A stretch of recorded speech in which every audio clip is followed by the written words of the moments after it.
Another minute or two off, but ultimately he wants to get going with his next game and back to the Queen's Gambit accepted. This very spicy line, b5. And as we said earlier, the key move is bishop to f4, but Alireza doesn't know that. He hasn't had a break since the last time this opening was played. And queen to a5 check. Will Hikaru improve? No. Back to this sort of thing. The Black Knight coming back as a blockader. Well, he liked it, and he won. Like, really, the pressure's on Firouzja. The guys are going to play the same 10 moves, because the position has enough life. Alireza clearly feels like his position was better. He just mishandled it. Hikaru feels like, I won. He's just, you're going to have to prove me wrong. Yeah, and it's funny how these things go. Like in open tournaments these days, even in closed tournaments at the top level, classical chess, you see people switching things up, ducking, dodging, diving, all those opening surprises. But it's just opening debates in the SEC. They play the same opening, they prepared maybe 3 or 4 lines. It's just kind of, sometimes it feels like battering your head against the wall, sometimes it feels like you're making a breakthrough. But Firouzja, to play back into this and to burn 40 seconds off his clock, that is surprising. Exact same position so far. Yeah, it is, and he's even repeated it. Although the last time I don't think he played h3.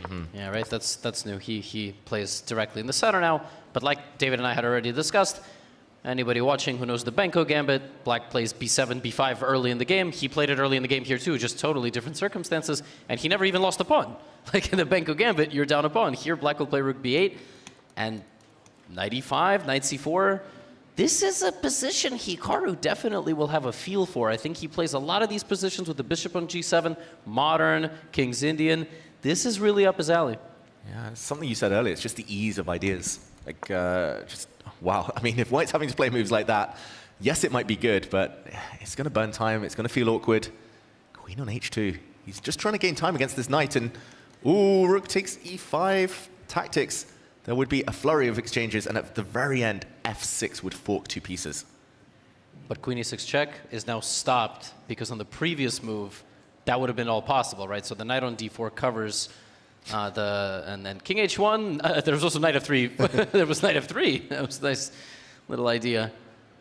Wow. To play queen h2 and king h1 in the middle game with a board packed full of pieces, that is a rare sight. And white is better. Chess up until like 2023 would have never looked like this. Can you imagine some of the great players like of the past? Just like, what are you doing? Yeah, mid-20th century Botvinnik would have been looking at this being like, what? How can you play these moves? And rook takes e5, apparently now a super strong idea for white. It involves some sacrifices. If he doesn't play this now, we will show it.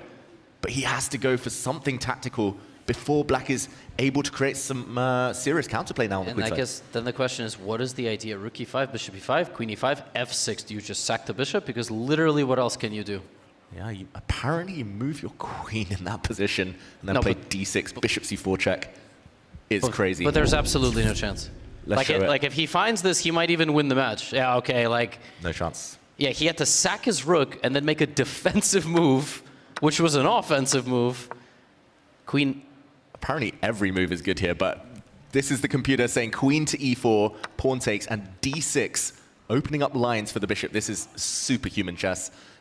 Maybe just not human chess at all. And in this position, I mean, and then rook d4. Oh, and then rook d4. And then rook d4. That's the idea. Wow. And just to show that, white would have 2 pieces for the rook.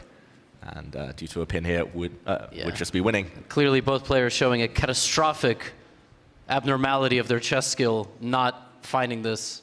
Yeah. In classical, maybe we could criticize, but not in Speed Chess Championship. The bishop went back. I think this concept would take minimum like 10 to 15 minutes to even remotely come up with. So, but yes, rook e4 on the board and totally different flavor of position. Yeah, very tense instead. Hikaru still with 1 good knight, but the other piece has been rotating around, as he would say. Still weaknesses. Who would you take here? Here, I think white. I don't know what Black is going to do next. It does feel he has been pushed back to a point. Like, his knights were very good. It still feels like all these moves are quite superficial. You know what I mean? Like, at some point, you will run out of... Okay, but if you let him start trading down, maybe not. Yeah, this last move, it's a bit materialistic, but he might win a pawn. The c5 pawn might hang if Black does take the bishop, positionally desirable. He will have some very good dark squares now, but white does have the extra material, the extra pawn, and Yeah, I don't know. I think Alireza is going to be pretty happy that the clocks are still level at least. Not mishandling his clock as much as he was in earlier games in the bar. Going a bit crazy. D6, that it's got to be on the radar because F7 is hit. But he doesn't pause to think. No, he's playing much more straightforward and logical chess, and he's up a pawn. He's always saving D6. Oh, D6 would be met with maybe E5 now, by the way, which is nice. Yeah, and the black queen now indirectly covers the F7 square. White steps back, saying, okay, you can move your knight out of the center, but that will come at the cost of a queen trade, and okay, can he grind it out with the extra pawn? This is going to take another 10 minutes, you know, to grind this down, and if Hikaru can defend another opposite color bishop endgame and continue the 2-point advantage, it's going to be a real problem for Firouzja. Yeah, he's running out of time, running out of opportunities, but still plenty of life left here. The problem is the white knight now. Can't really get back into the game. It's just cut out by this beautiful black bishop. The black knight is the dream blockader. King F8, Rook C7. Who's better? Yeah, by the way, really. Yeah, just easier to play for black at least. But, okay, the knight's coming home. The knight's coming round. Wow, knight B7. Yeah, progress. Progress for white. It's like Hikaru's playing for a win. It's really what it feels like. He wants to keep the queen, the knights on. He wants to isolate one of the white pawns, eventually win that pawn. He has the better bishop.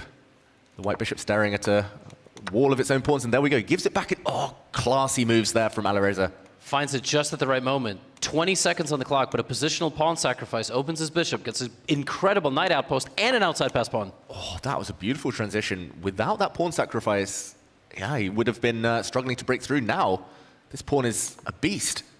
King G7, now there's no knight checks for white. Ooh, rook behind the pawn, though. It's getting dangerous. Hikaru shaking his head. The white knight's going to be left defended, most importantly, but it's going to be beautiful. The black bishop, not a great piece. Now the question is, do you play for B7, immediately try to push through? Hikaru always looking for a moment to take that bishop and maybe take the knight, but white's position is so solid here. It's just a matter of how do you improve?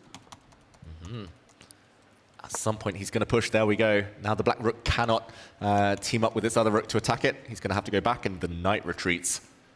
Great technique. Maybe you have to take the bishop now. You have to destabilize somehow. Oh, now you will never take. And the rook's just coming to C8. White's got maximum control. Hikaru's busted. He's totally lost. He's under 10 seconds, and the rook's getting through no matter what. Hikaru can't believe it. He's just been outplayed in this last few moves. Alireza, this is beautiful technique. Starting with D6, that pawn sacrifice back, and he takes the win. He's within 1 point of Hikaru Nakamura. For the crowd reaction there, Alireza Firouzja getting his first win in 3+1. The pre-match prediction was that